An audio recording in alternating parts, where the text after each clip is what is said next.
আচ্ছা, আগের দিন যেখানে শেষ করেছিলাম সেটা হচ্ছে মেজার্স অফ ডিসপারশন একটা আলোচনা করছিলাম।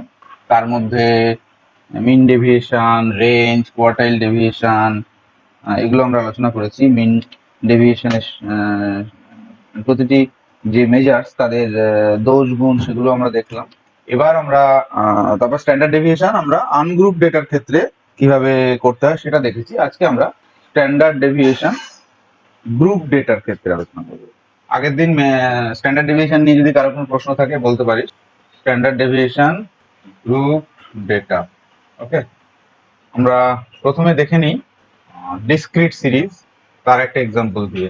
আচ্ছা, স্ট্যান্ডার্ড ডেভিয়েশনের দুটো ফর্মুলা আমি দিয়েছিলাম। হ্যাঁ, দুটো ফর্মুলাতেই আমরা কাজ করতে পারি, কোনো অসুবিধা নেই।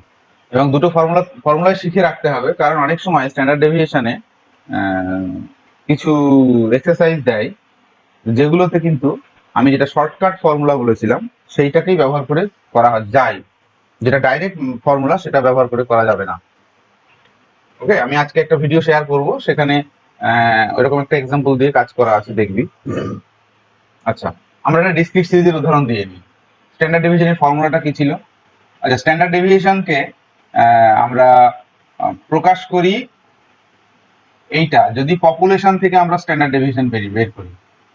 ওকে, আর ছোট হাতের এস যদি আমরা স্যাম্পল থেকে স্ট্যান্ডার্ড ডেভিয়েশন বের করি। বুঝা গেল? এটা কিন্তু মাথায় রাখতে হবে।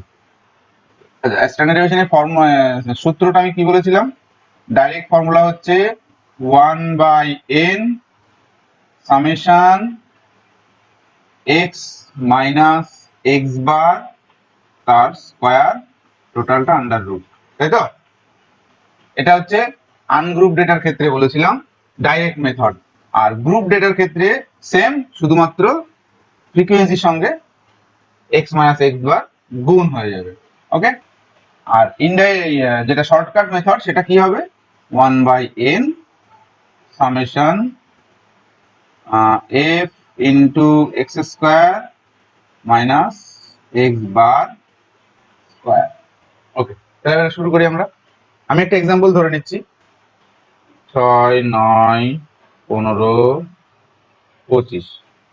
আমার কতগুলো সংখ্যা আছে যাদের ফ্রিকোয়েন্সি দেওয়া আছে 2, 6, 10, 4। ওকে, এটা আমার একটা ডিসক্রিট সিরিজ দেওয়া আছে। এবার এটার থেকে আমি যদি স্ট্যান্ডার্ড ডেভিয়েশন বের করি, আমার এগুলো হচ্ছে এক্স ভ্যালু আর তার ফ্রিকোয়েন্সি হচ্ছে এটা। ঠিক আছে, আমি গ্রুপ ডেটার যে সূত্র সেটা ইউজ করবো, অর্থাৎ ফ্রিকোয়েন্সি গুণ করে যেটা করতে হচ্ছে সেটা করবো। ক্যালকুলেটর নিয়ে রেডি হয় তোরা, হিসাবগুলো করতে হবে। তাহলে আমার প্রথমে আমি যদি ডাইরেক্ট মেথড ইউজ করি, তাহলে আমাকে কি করতে হবে? এক্স মাইনাস এক্স বার করতে হবে। তাহলে এক্স মাইনাস এক্স বার, তার জন্য আমাকে কি করতে হবে? প্রথমে মিন বের করতে হবে। প্রথমে আমাকে এফ এক্স বের করতে হবে, বা যে মেথডে তোরা করবি সেটা প্রথমে করে নিবি। মিন বের করার জন্য লাগবে, তাহলে 6 দুগুণে 12, 6 নং 54, 15 10কে 150, 4 25-এ 100, 3 দুগুণে 60। যোগ কর, কত হচ্ছে? আর এদিকে হচ্ছে 10 আছে 16, 20, 24, 376 স্যার যোগ করে 376। তাহলে এবার মিন কত হবে? 376 ডিভাইডেড বাই 15.66 15.67। ওকে, তাহলে মিন পেয়ে গেলাম। এবার এক্স মাইনাস এক্স বার করলাম। ওকে, তারপরে এক্স মাইনাস এক্স বারের স্কোয়ার, তারপরে সবার শেষে f into x minus x bar square. Okay, এটা হচ্ছে ডাইরেক্ট মেথড। Table complete. এবার করে ফেলো। এক্স মাইনাস এক্স বার আমার হচ্ছে 15.66। পরপর করো, এটা করো। তাহলে 6 মাইনাস 15.66, তাহলে কত হবে? মাইনাস,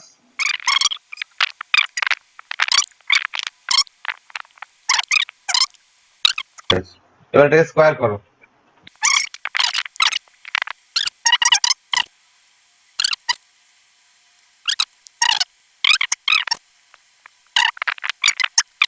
ওকে, x minus x bar square পেয়ে গেলাম। এবার ফ্রিকোয়েন্সির সঙ্গে এটা গুণ করব, করে এখানে বসাবো। অর্থাৎ এই এই ফ্রিকোয়েন্সির সঙ্গে x minus x y square গুণ করবো, কারণ আমার দরকার f into x minus x y square. তাহলে গুণ করে বলো, 93.33 সঙ্গে 2 গুণ কত হবে? 186.62। 186.62। একজন আমাকে স্কোয়ার গুলো বল, আর একজন যোগ করতে থাক, তাহলে তাড়াতাড়ি হবে। তারপরে 44.35 ইন্টু 6, 266.1। 266.1। তারপরে 0.45 ইন্টু 10, তার মানে হচ্ছে 4.5। তারপরে 87.23 ইন্টু 4, 348.92। তারপরে হচ্ছে 205.34 ইন্টু 2, মানে 410.7। যোগ করেছিস কেউ? যোগফলটা বল। 1216। কত? 1216.84। ওকে, এবার আমরা স্ট্যান্ডার্ড ডেভিয়েশনের এই ফর্মুলাটা আপাতত ইউজ করব। তাহলে standard deviation is equal to √1/n summation f into x minus x y square. তাহলে আমি বসিয়ে দিই 1/n, আমার সামেশন n কত? 24। আর ইন্টু এটার কত বেরোলো? Summation f into f minus x y square বেরোলো 1216.84। তার মানে এটাকে 24 দিয়ে ভাগ করো, করে সেটাকে রুট করে দাও। করো 1216.84, সেটাকে 24 দিয়ে ভাগ করো, করে যেটা বেরোবে সেটাকে রুট করে দেবে। 7.12। 7.12। হ্যাঁ। ব্যাস, তাহলে আমার স্ট্যান্ডার্ড ডেভিয়েশন বেরোলো 7.12। ঠিক আছে, বোঝা গেছে? আগেরটার সঙ্গে তাহলে এটার পার্থক্য কি ছিল? আগেরটা আমরা এই জায়গাটাতেই যোগ করেছিলাম, এখানে যেহেতু ফ্রিকোয়েন্সি আছে সেই জন্য আমাকে আরেকটা এক্সট্রা কলাম করতে হলো গ্রুপ ডেটার জন্য। 7.12। এবার আমরা যেটা করব সেটা হচ্ছে ডাইরেক্ট শর্টকাট মেথডটাকে অ্যাপ্লাই করব। ওকে, আমার মিন কত বেরিয়েছিল? 15.67। ওকে, তাহলে এবার আমার কি দরকার? এক্স স্কোয়ার দরকার, এক্স এর স্কোয়ার দরকার, তারপরে এফ এর সঙ্গে এক্স স্কোয়ারের গুণফল সেটা দরকার।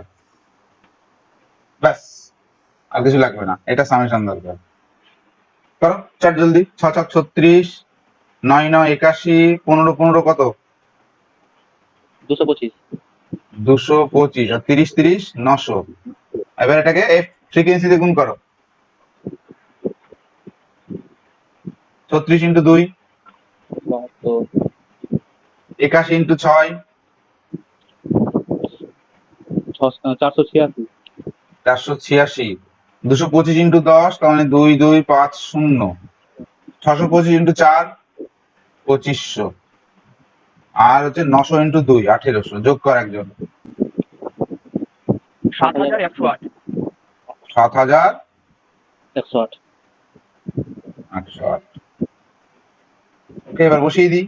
তাহলে 1/24 ইন্টু এফ এক্স স্কোয়ার হচ্ছে 7108, 70108 হয়ে গেল। 7108 মাইনাস 15.67 স্কোয়ার। এবার এটা কমপ্লিট করো। প্রথমে এটা ভাগ করো, 7108 কে 24 দিয়ে ভাগ করো, কত হচ্ছে? 296.16। 296.16 মাইনাস 15.67 স্কোয়ার কত? 245.5। এবার দুটো বিয়োগ ফল করো, সেটাকে রুট করো, কত হচ্ছে? বিয়োগ ফল কত হচ্ছে? 50.61। হ্যাঁ, এবারে রুট করো। 7.11। 7.11 মিললো? আগেটা এরকমই তো ছিল, 7.12 বা এরকম কিছু ছিল না? 7.12 ছিল। 7.12। ওকে, তার মানে দুটো মেথড একদম সেম টু সেম রেজাল্ট নিয়ে আসবে, কিন্তু এই মেথডটা মনে হলো না অনেক কম কাজ করতে হলো? এই মেথডটাই হচ্ছে কিন্তু শর্টকাট, কিন্তু খুব এফেক্টিভ মেথড। তাহলে আমরা গ্রুপ ডেটার দুটো পদ্ধতি বুঝে নিলাম। ওকে, আমরা যদি এখানে এবার কন্টিনিউয়াস সিরিজ নিই সেক্ষেত্রে আমরা সেম প্রসেস ফলো করব। আমি জাস্ট একটা উদাহরণ দিয়ে দিচ্ছি। হ্যাঁ, আমি এটা এখানে ক্যালকুলেশন করব না, আমি এই টেবিলটা রেখে দিচ্ছি তাহলে বুঝতে সুবিধা হবে। কন্টিনিউয়াস সিরিজ আমি একটা উদাহরণ ধরে নিচ্ছি, ধরলাম ক্লাস আর এটা হচ্ছে ফ্রিকোয়েন্সি, ধরলাম 10 থেকে 30, 30 থেকে 50, 50 থেকে 70, 70 থেকে 90, ধরলাম এটা আমার একটা কন্টিনিউয়াস ফ্রিকোয়েন্সি ডিস্ট্রিবিউশন। ফ্রিকোয়েন্সি 2, 6, 9, 4, এটা আমার একটা ডেটা সেট। ঠিক আছে, এইবার এখান থেকে আমাকে স্ট্যান্ডার্ড ডেভিয়েশন বের করতে বলেছে। তাহলে আমাকে প্রথমে কি করতে হবে? সবার প্রথমে আমাকে মিন বের করতে হবে। তাহলে মিনের জন্য আমার কি দরকার? প্রথমে মিড ভ্যালু দরকার, তাই তো? মিড ভ্যালু দরকার তো, হ্যাঁ স্যার। যেটাকে আমরা বেসিক্যালি এক্স হ্যাঁ দিয়ে স্যার। ডিনোট করি, তারপরে F x, F into mid value. তার সেটা হয়ে গেলে আমার মিন পেয়ে যাব। তারপরে এবার স্ট্যান্ডার্ড ডেভিয়েশনের জন্য আমার যেটা দরকার সেটা আমি যদি এই মেথডে করি, এটা শর্টকাট মেথড ইউজ করি, তাহলে এই যে মিড ভ্যালু বেরোলো তার স্কয়ার হবে, আর তারপরে ফ্রিকোয়েন্সি অর্থাৎ এফ এর সঙ্গে এক্স স্কয়ারের গুণ হয়ে এখানে বসবে, হয়ে গেল।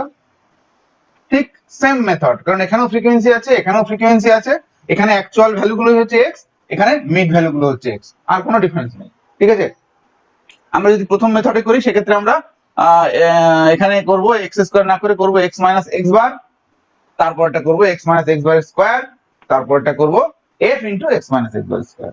ঠিক আছে, সেম ডিসক্রিটের ক্ষেত্রে যা কন্টিনিউয়াস সিরিজের ক্ষেত্রেও তাই, শুধু ডিসক্রিটের ক্ষেত্রে মনে রাখতে হবে যে অ্যাকচুয়াল ভ্যালু সেটাই এক্স, আর কন্টিনিউয়াস সিরিজের ক্ষেত্রে যদি ক্লাস দেওয়া আছে প্রতিটি ক্লাসের মিড ভ্যালু গুলোকে আমরা এখানে এক্স ধরবো, আর কোনো ডিফারেন্স নেই। আশা করি এটা করার দরকার হবে না, করতে পারবি? হ্যাঁ স্যার। হ্যাঁ স্যার। হ্যাঁ, এবার হ্যাঁ। গুগল ক্লাসরুমে ডেটা দেওয়া আছে, ডিসপারশনের কাজ দেওয়া আছে, সেন্ট্রাল টেন্ডেন্সির কাজ দেওয়া আছে, সেগুলো এবার করতে থাকো। তাহলে মোটামুটি মেজার্স অফ ডিসপারশনের যেগুলো অ্যাবসলিউট মেজার্স, দুটো ভাগ ছিল, অ্যাবসলিউট আর রিলেটিভ। অ্যাবসলিউট মেজার্স গুলো আমরা করে ফেললাম, এবার আমরা করব রিলেটিভ মেজার্স। ওকে, এবার আমরা রিলেটিভ মেজার্স গুলো করব। অ্যাবসলিউট মেজার্স গুলো আমরা করে ফেলেছি। রিলেটিভ মেজার্স এর মধ্যে আমি কি কি বলেছিলাম, কারোর কাছে নোট করা আছে? বলবো স্যার? প্রথমেরটা হবে কোএফিসিয়েন্ট অফ মিন ডেভিয়েশন, হ্যাঁ তারপরটা কোএফিসিয়েন্ট অফ কোয়ার্টাইল ডিভিশন, হ্যাঁ তারপরটা কোএফিসিয়েন্ট অফ রেঞ্জ ডিভিশন, আর কোএফিসিয়েন্ট অফ স্ট্যান্ডার্ড ডিভিশন, যেটাকে আমরা Okay. Coefficient of variation variation. Okay, good. আচ্ছা, প্রথমে আমরা যেহেতু ডিসপারশনের রেঞ্জ দিয়ে শুরু করেছিলাম, আমরা কোএফিসিয়েন্ট অফ রেঞ্জটা প্রথমে করব। Coefficient of range basically absolute measures যেগুলো আছে সেগুলোই actual measurement. Relative measures just ওইগুলোকে আমরা কোএফিসিয়েন্ট ভ্যালুতে কনভার্ট করে নিচ্ছি। কেন? তার ফলে যেটা হচ্ছে এগুলো ইউনিট ফ্রি হয়ে যাচ্ছে এবং এগুলো আমরা কম্প্যারিজনে ব্যবহার করতে পারবো। অর্থাৎ একাধিক ডেটা সেটের মধ্যে যখন কম্প্যারিজনের প্রশ্ন আসবে তখন কিন্তু আমরা ওই কোএফিসিয়েন্ট দিয়ে কম্পেয়ার করতে পারবো। এখন যদি কেউ আমাকে প্রশ্ন করে দুটো ডেটা সেট দিয়ে যে এই দুটো ডেটা সেটের মধ্যে রেঞ্জের কম্পারিজন করো, তখন কিন্তু আমরা অ্যাকচুয়াল রেঞ্জ বের করে কম্পেয়ার করব না, আমরা কি করব, কোএফিসিয়েন্ট অফ রেঞ্জ বের করব, করে তখন দেখবো যে কার রেঞ্জ বেশি কার রেঞ্জ কম।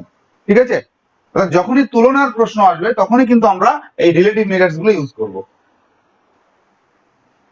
আচ্ছা, কোএফিসিয়েন্ট অফ রেঞ্জ, রেঞ্জ কি ছিল? Highest value minus lowest value, সেটাই তো রেঞ্জ ছিল।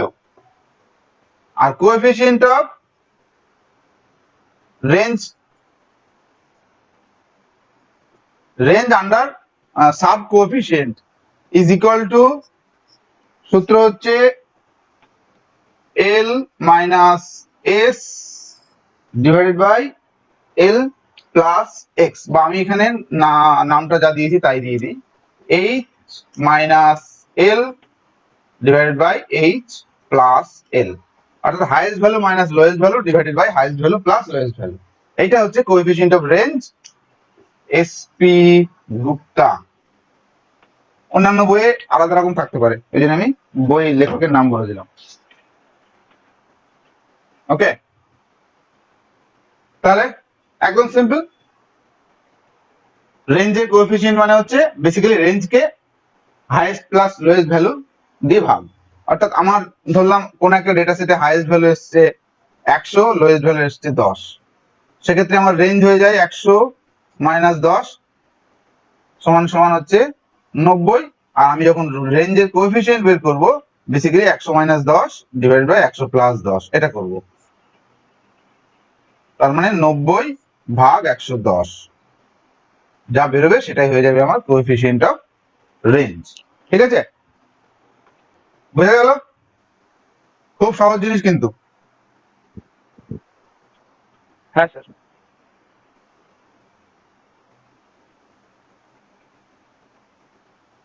নেক্সট আরেকটা রেঞ্জ ছিল, সেটা বেসিক্যালি ইন্টার কোয়ার্টাইল রেঞ্জ, তাই তো? তার যদি আমরা কোএফিসিয়েন্ট বের করি তাহলে সেটাকে আমরা বলবো, সেটাকে আমরা অন্য নামে কোয়ার্টাইল ডেভিয়েশনও বলেছিলাম।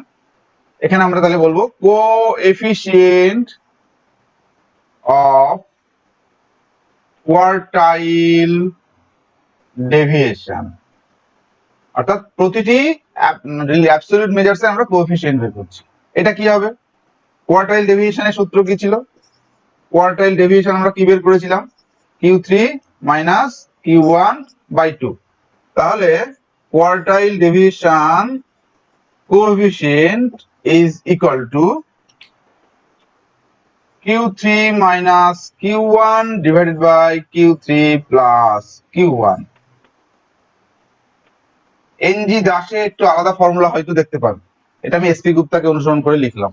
হ্যাঁ, এনজি দাসের quartile deviation, coefficient of quartile deviation এর ফর্মুলাটা অন্যরকমও থাকতে পারে, ওটা আমি দেখে পরে গ্রুপে বলে দেবো, ফর্মুলাটা ছবি তুলে দিয়ে পাঠিয়ে দেবো। এটা যে এসপি গুপ্তা স্ট্যাটিস্টিক্যাল মেথডস সেই বই অনুযায়ী formula, Q3 minus Q1 divided by Q3 plus Q1। ঠিক একই রকম আমরা রেঞ্জের ক্ষেত্রে যেরকম করলাম এখানে ওই সেম জিনিস। তাহলে এটা আর কিছু বলার দরকার আছে? কোএফিসিয়েন্ট অফ কোয়ার্টাইল ডেভিয়েশন বলছিলাম আমাদের সিলেবাসে প্র্যাকটিক্যালের পার্টে শুধু দুটোই উল্লেখ করা আছে, standard deviation and coefficient of variance. হ্যাঁ, কিছু করার নেই, যেহেতু থিওরিটিক্যাল পার্টে মেজার্স অফ ডিসপারশন বলে বলা আছে, এগুলো তো থিওরিটিক্যালিও আসতে পারে কোশ্চেন দিয়ে। ঠিক আছে, প্র্যাকটিক্যালি এক্সারসাইজ হয়তো করবি না, কিন্তু থিওরিটিক্যালি বিষয়টা কি, ফর্মুলাটা কি, তার মেরিটস, ডিমেরিটস, ক্যারেক্টারিস্টিক্স, সেগুলো সবই জানতে হবে। কখন রিলেটিভ মেজার্স ইউজ করব, কখন অ্যাবসলিউট মেজার্স ইউজ করব, এই বিষয়গুলো থিওরিটিক্যাল পার্টে তোদের পড়তে হবে। দা প্রশ্ন আসলো, what are the different measures of dispersion, theoretical প্রশ্ন, তখন এগুলো বলতে হবে না? স্যার একটা আমার প্রশ্ন ছিল। হ্যাঁ স্যার। হ্যাঁ বলো। বলছিলাম স্যার এগুলো আমরা কোথায় ব্যবহার করবো মেজারমেন্ট গুলো? কোথায় ব্যবহার করবে? হ্যাঁ, আমি তোমাকে একটা উদাহরণ দিচ্ছি। ধরো ডন ব্র্যাডম্যান, নাম শুনেছো? দরকার নেই। না স্যার। আমি সচিন টেন্ডুলকারের সঙ্গে বিরাট কোহলি, বা বিরাট কোহলির সঙ্গে MS ধোনি, দুজনের কোন একটা বছরে যতগুলো ম্যাচ খেলেছে তার প্রতিটি ম্যাচে তারা যে রান করেছে সেই রানগুলো নিলাম। বিরাট স্যার বিরাট কোহলি আর হচ্ছে MSD, এদের ধরলাম এরা কোন একটা বছরে 30টা ম্যাচ খেলেছে, তাহলে 30টা, এখানে আমি বিরাট কোহলি 30টা ম্যাচে 30টা রান, MS ধোনি 30টা রান হবে। এবার আমাকে প্রশ্ন যদি বলে যে বিরাট কোহলি ভালো না MS ধোনি ভালো রানের ক্ষেত্রে, তাহলে আমি কি দিয়ে কম্পেয়ার করব? কেউ গড় দিয়ে কম্পেয়ার করবে, এরা সেন্ট্রাল টেন্ডেন্সি মেজার্স দিয়ে কম্পেয়ার করতে পারে। গড় বের করলো, করে বললো হ্যাঁ এর গড় বেশি মানে এ ভালো, ওর গড় কম মানে খারাপ। কিন্তু সবসময় গড় দিয়ে সঠিকটা বোঝানো যায় না, তখন অনেকে মিডিয়ান বের করে কম্পেয়ার করতে পারে।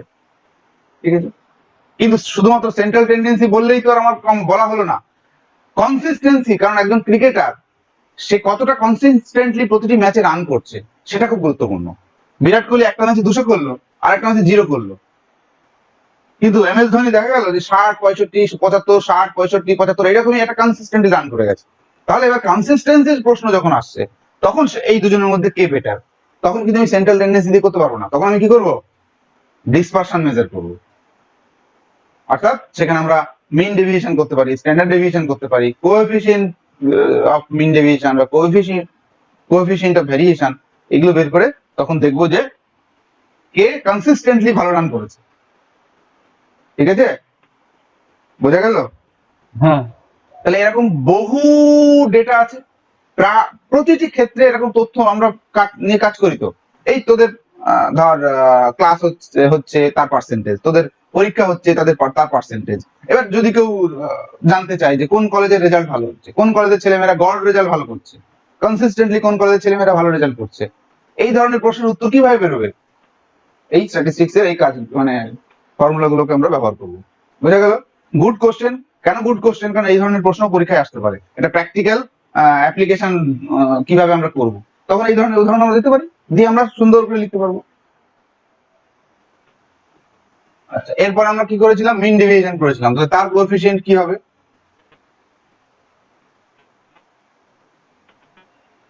Coefficient of mean deviation.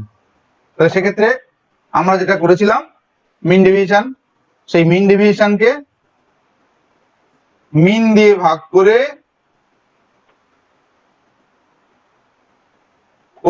করলে আমার কোএফিসিয়েন্ট অফ মিন ডেভিয়েশন বেরোবে। হ্যাঁ, যদি মিন ডেভিয়েশন অ্যাবাউট মিন করি, অ্যাবাউট মিন করে থাকি তাহলে মিন দিয়ে ভাগ করব, আর যদি মিন ডেভিয়েশন অ্যাবাউট মিডিয়ান করে থাকি তাহলে আমরা ভাগ করব হচ্ছে মিডিয়ান দিয়ে।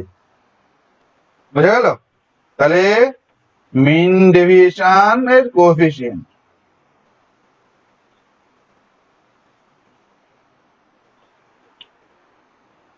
আমরা মিন ডেভিয়েশনে বলেছিলাম না যে মিন অ্যাবসলিউট ডেভিয়েশন, সেটা আমরা ফ্রম মিন থেকেও করতে পারি বা ফ্রম মিডিয়ান থেকেও করতে পারি। অর্থাৎ আমরা যে করছিলাম এরকম মড চিহ্ন দিয়ে x minus x bar summation তার এন, বা আমরা করেছিলাম x minus x median by n, তাই তো? অর্থাৎ মিন থেকে যদি ডিফারেন্স গুলো নিয়ে মিন ডেভিয়েশন করি তাহলে আমরা মিন দিয়ে ভাগ করব, আর যদি মিডিয়ান থেকে আমরা ডিফারেন্স গুলো নিয়ে করে থাকি মিন ডেভিয়েশন তাহলে মিডিয়ান দিয়ে ভাগ করব। এটা আমরা এইটা যদি করি তাহলে 0 থেকে 1 এর মধ্যে ভ্যালুটা আসবে, আর যদি আমরা এটাকে 100 দিয়ে গুণ করি তাহলে সেটা পার্সেন্টেজে চলে যাবে। ঠিক আছে, অর্থাৎ আমরা এটা আরেকবার বলুন স্যার, এটা মিন ডেভিয়েশন তারা বলুন। কোএফিসিয়েন্ট অফ মিন ডেভিয়েশন, আমরা মিন ডেভিয়েশন কি থেকে বের করছি, যদি মিন থেকে অর্থাৎ গড় যেটা আমরা বলছি এভারেজ থেকে বের করি, অর্থাৎ এক্স মাইনাস এক্স বার করে যদি আমরা মিন ডেভিয়েশন মিন অ্যাবসলিউট ডেভিয়েশন বের করতাম, সেক্ষেত্রে আমরা মিন ডেভিয়েশন ভাগ মিন করব, মিন ডেভিয়েশন ভাগ মিন করব। ঠিক আছে, আর যদি আমরা মিন ডেভিয়েশনটা এই ফর্মুলাটা ইউজ করি, অর্থাৎ এক্স মাইনাস এক্স মিডিয়ান, অর্থাৎ মিডিয়ান থেকে যদি আমরা মিন অ্যাবসলিউট ডেভিয়েশন বের করতাম, সেক্ষেত্রে আমরা কি নিচে কি রাখতাম, মিডিয়ান রাখতাম। এইটা শুধু মাথায় রাখবে। আর 100 দিয়ে গুণ করতেও পারি, নাও পারি। 100 দিয়ে গুণ করলে পার্সেন্টেজ বেরোয়, সাধারণত আমরা 100 দিয়ে গুণ করি, না করলে সেটা 0 to 1 এর মধ্যে হবে ভ্যালুটা।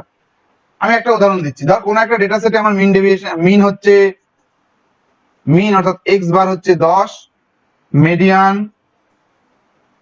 অর্থাৎ এক্স মিডিয়ান মেড হচ্ছে 12। এবার আমি এখান থেকে মিন ডেভিয়েশন অ্যাবাউট মিন সেটা বেরিয়েছে হচ্ছে 6.5, আর মিন ডেভিয়েশন অ্যাবাউট মিডিয়ান সেটা বেরিয়েছে 4.6। এইবার আমাকে যদি coefficient of median mean deviation বের করতে হয়, তাহলে আমি যদি এইটা নিই 6.5, তাহলে এটা ডিভাইডেড বাই কি করব, 10 করব, ইনটু 100 যদি পার্সেন্টেজে প্রকাশ করি। আর যদি আমি মিডিয়ান থেকে মিন ডেভিয়েশন করে থাকি, অর্থাৎ 4.6 যেটা হয়েছে 12 থেকে করে বিয়োগ করে, তাহলে আমি করব 4.6 ভাগ 12 ইনটু 100। এবার বুঝতে পারলে কিনা বলো? হ্যাঁ স্যার। বেসিক্যালি রিলেটিভ মেজার্স গুলো কি করে, অ্যাবসলিউট মেজার্স এ যে ইউনিট থাকে সেটাকে ইউনিট ফ্রি করে দেয়, আর অ্যাবসলিউট মেজার্স যেহেতু নির্ভর করে ডেটার ভ্যালুর উপরে, ওই জন্য রিলেটিভ মেজার্স এ কি হয়, ডিভাইডেড বাই, অর্থাৎ সেন্ট্রাল টেন্ডেন্সি কোন একটা মেজার্স দিয়ে ভাগ করে দেওয়া হয়, তাহলে কি হয়, নিউট্রালাইজ হয়ে যায়। তখন আমরা তুলনাটা টানতে পারি বিভিন্ন ডেটা সেটের মধ্যে। এখানে যেমন মিন দিয়ে ভাগ করছি, এখানে মিডিয়ান দিয়ে ভাগ করছি, এর আগে আমরা রেঞ্জকে এইচ হাইয়েস্ট প্লাস লোয়েস্ট দিয়ে ভাগ করেছিলাম, কোয়ার্টাইল ডেভিয়েশনে আমরা Q3 প্লাস Q1 দিয়ে ভাগ করলাম।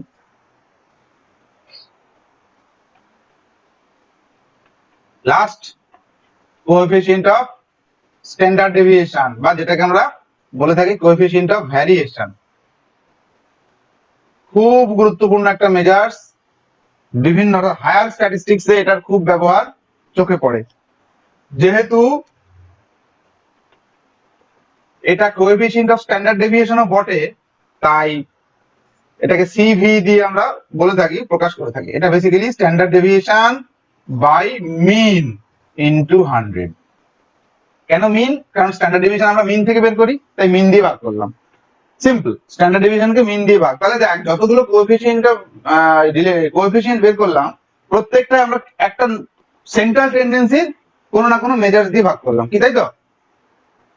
একটা কমন মিল দেখতে পাচ্ছিস তো, মানে প্রত্যেকটার মধ্যে। এর আগে mean coefficient of mean deviation about mean করলাম, মিন দিয়ে ভাগ করেছি। Coefficient of mean deviation about median করলাম, সেটা মিডিয়ান দিয়ে ভাগ করলাম। এখানে আমরা কোএফিসিয়েন্ট অফ ভেরিয়েশন বা কোএফিসিয়েন্ট অফ স্ট্যান্ডার্ড ডেভিয়েশন সেটা যখন বের করছি তখন আমরা মিন দিয়ে ভাগ করছি। কেন? কারণ আমরা জানি স্ট্যান্ডার্ড ডেভিয়েশন আমরা অলওয়েজ মিন থেকে বের করি, অর্থাৎ x মাইনাস x বার করে করি। তাহলে যদি পরীক্ষাতে কোএফিসিয়েন্ট অফ ভেরিয়েশন আসতে বলে, করতে বলে, তাহলে আমাকে প্রথমে অবশ্যই স্ট্যান্ডার্ড ডেভিয়েশন বের করতে হবে, না হলে কোএফিসিয়েন্ট অফ ভেরিয়েশন করতে পারবো না।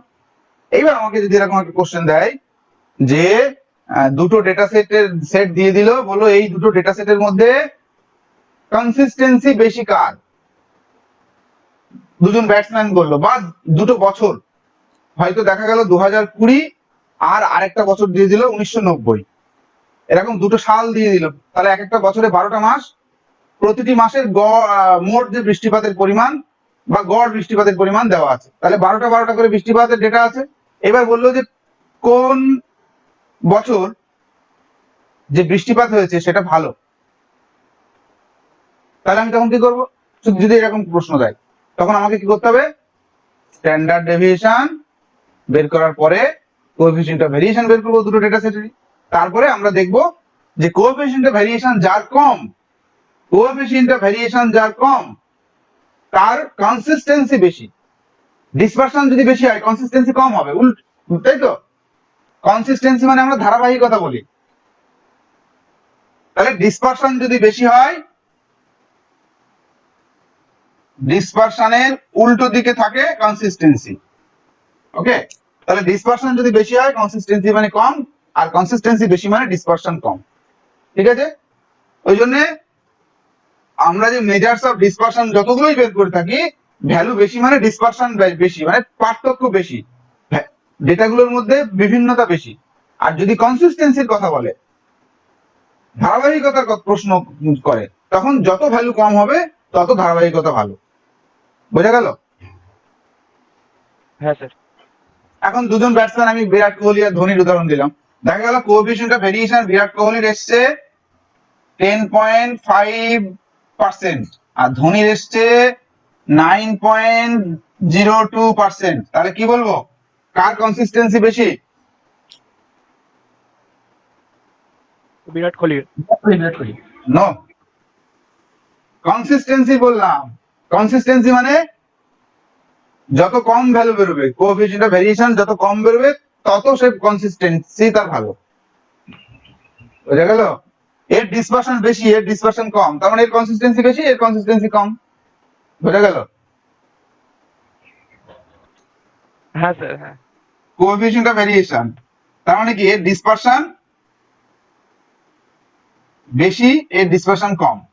কিন্তু যদি উল্টো বলি, কনসিস্টেন্সি দিয়ে বলি, তাহলে এর কনসিস্টেন্সি বেশি, কারণ এর ভ্যালু কম। বোঝা গেল? তাহলে যখন যারা ক্রিকেট সিলেকশন কমিটিতে থাকে, ক্রিকেটার সিলেকশন কমিটিতে, তারা যখন একটা ক্রিকেটারকে ভারতীয় টিমে নেবে, তারা কি দেখে যে রঞ্জি খেলা বা যেগুলো এক রাজ্যের সঙ্গে আরেক রাজ্যের যে খেলাগুলো হয়, সেই খেলাতে তারা কেমন ভাবে রান করছে, তার অনেক রকমের স্ট্যাটিস্টিক্যাল অ্যানালিসিস তারা নিশ্চয়ই করে। একজন একটা ম্যাচে 100 করলো, তারপরে বাকি 4টে বা 5টা বা 10টা ম্যাচে আর সেঞ্চুরির ধারে কাছে যেতে পারলো না। আরেকজন হয়তো দেখা গেল সে কনসিস্টেন্টলি ভালো রান করে যাচ্ছে, হয়তো সেঞ্চুরি হয়তো বেশি পায়নি, কিন্তু সেঞ্চুরির কাছাকাছি, হাফ সেঞ্চুরি অনেক বেশি করে ফেলেছে। তাহলে তখন যারা সিলেক্ট করে তারা কাকে নেয় বেশি প্রেফার করবে? অবশ্যই যার কনসিস্টেন্সি ভালো। ঠিক আছে, এটা কিন্তু মাথায় রাখতে হবে। আজ স্যার ক্রিকেটে যে বলে যে স্ট্রাইক রেট, ওটাও কি এই পদ্ধতি না না না, স্ট্রাইক রেট মানে পার ওভার কত রান করছে। ধরো আমি 100টা বল খেলে 20 রান করলাম, আর একজন 100টা বল খেলে 40 রান করলো, ঠিক আছে? তাহলে কার স্ট্রাইক রেট বেশি? এর। কারণে বল আর রানের মধ্যে যত গ্যাপ কম হবে তত তার স্ট্রাইক রেট বেশি। বেসিক্যালি প্রতি ওভারে রান কত হচ্ছে, 6 বল 1 ওভার। এবার প্রতি ওভারে যার যত রান বেশি তার স্ট্রাইক রেট তত বেশি। কেউ যদি বলে বলে রান করে তাহলে তার স্ট্রাইক রেট কত হয়? 6। যদি বলের থেকে রান আগে থাকে তাহলে তার স্ট্রাইক রেট 6 এর উপরে চলে যায়। অর্থাৎ প্রতি ওভারে কত রান সেটাই হচ্ছে স্ট্রাইক রেট। গড় রান কত। ধর আমি 3 ওভার বল খেললাম, 3 ওভারে আমি রান করেছি 24, তাহলে 3 ওভার মানে 16টা বল, 18টা বল, 6টা বল প্রতি ওভার, সেখানে আমি 24 রান করলাম, তার মানে পার ওভারে আমি 8 করে রান করেছি। তাহলে আমার স্ট্রাইক রেট কত হয়ে গেল? 8।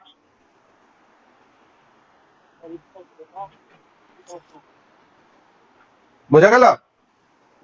হ্যাঁ হ্যাঁ।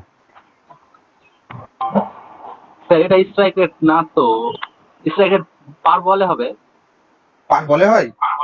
হ্যাঁ, কয় বল খেলে কয় রান করলে ওটা হয় স্ট্রাইক রেট। এটা তো ওভার এভারেজ ছিল আসলে। ও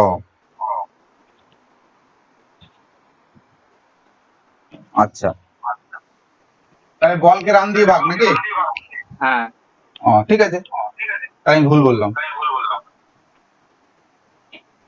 হ্যাঁ, বেসিক্যালি ওই ইকো হচ্ছে কেন? আপনার কথা বলে যাচ্ছে। হ্যাঁ, কারো একটা মাইক্রো স্যার তাহিরের মাইক্রোফোন অন আছে। না, অন থাকলেও ইকো হওয়ার কথা নয়, কেন ইকো হচ্ছে? যাই হোক, তার মানে স্ট্রাইক রেট মানে হচ্ছে বল প্রতি রান। তার মানে ball, number of ball played divided by বোধহয় রান, নাকি? না, number of run by ball, run by number of ball, এইটা হচ্ছে স্ট্রাইক রেট। তার মানে কেউ ধর আমি যেটা বললাম যে 24 রান করেছে 3 ওভারে, মানে 16 বলে, তাহলে কত হবে স্ট্রাইক রেট? হ্যাঁ ঠিক ঠিক ঠিক, আমি ভুল বলছিলাম। স্ট্রাইক রেট 1-এর বেশি মানে বলের থেকে রান বেশি থাকে, আর স্ট্রাইক রেট 1-এর কম মানে বলের থেকে রান কম থাকে। ওকে, ঠিক আছে। তাহলে আমরা মেজার্স অফ ডিসপারশনের রিলেটিভ এবং অ্যাবসলিউট দুটো ধরনের মেজার্স দেখলাম, এবং কখন আমরা রিলেটিভ মেজার্স ইউজ করব, কখন আমরা অ্যাবসলিউট মেজার্স ইউজ করব, সেটাও আমরা দেখলাম। আর আমরা অ্যাবসলিউট মেজার্স গুলো যখন আলোচনা করেছিলাম তখন আমরা বলেছিলাম যে কোন মেথডটা তার মেরিটস ডিমেরিটস, যেমন মিন ডেভিয়েশনের ক্ষেত্রে আমরা বা রেঞ্জের ক্ষেত্রে আমরা যখন বলেছিলাম তার সুবিধা অসুবিধা, কোয়ার্টাইল ডেভিয়েশনের সুবিধা অসুবিধা, মিন ডেভিয়েশনের সুবিধা অসুবিধা, আমরা সেগুলো আলোচনা করেছি, এবং কোথায় মিন ডেভিয়েশনের থেকে স্ট্যান্ডার্ড ডেভিয়েশন বেটার সেটাও আমরা আলোচনা করেছি। তারপরে তার কোএফিসিয়েন্ট গুলো আজকে আমরা আলোচনা করলাম। তো মোটামুটি ডেসক্রিপটিভ স্ট্যাটিস্টিক্স, ইউনিভেরিয়েট ডেসক্রিপটিভ স্ট্যাটিস্টিক্স এর মধ্যে মেজার্স অফ ডিসপারশন, তার আন্ডারে আমরা relative measures of dispersion, absolute measures of dispersion সেগুলো কভার করলাম। ঠিক আছে, তাহলে আজকে আমি এখানে ছাড়ছি।